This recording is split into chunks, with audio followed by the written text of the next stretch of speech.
It was the best of reactions. It was the worst of reactions. Two local nurses received the Pfizer vaccine within hours of each other. One experienced almost no side effects. The other is still suffering from side effects more than a week later.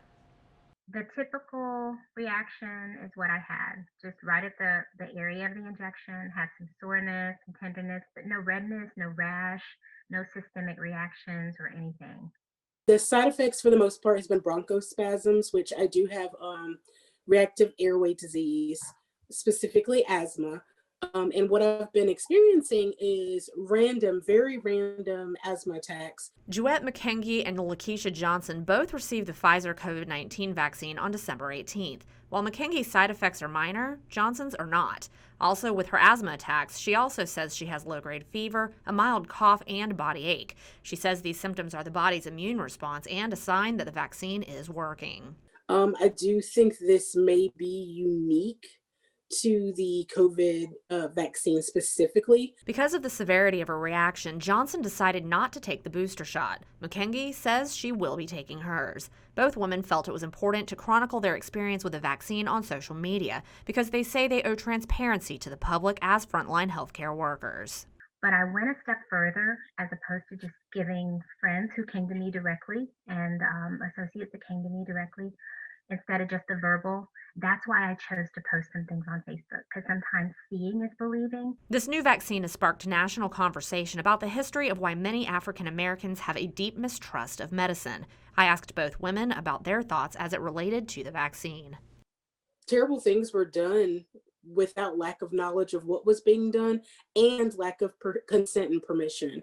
I think it is bright to be knowledgeable about the vaccine, to be knowledgeable about COVID, signs, symptoms, things that can and will happen. And I think it's very important to know before choosing to be vaccinated.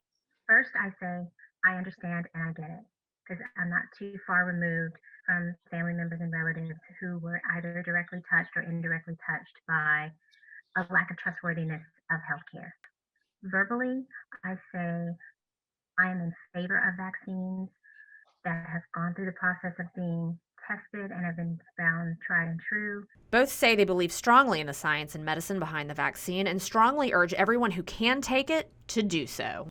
If you care about yourself and those around you and those in your community that you come in contact with, students, coworkers, colleagues, consider getting the vaccine, because you don't want to get the virus.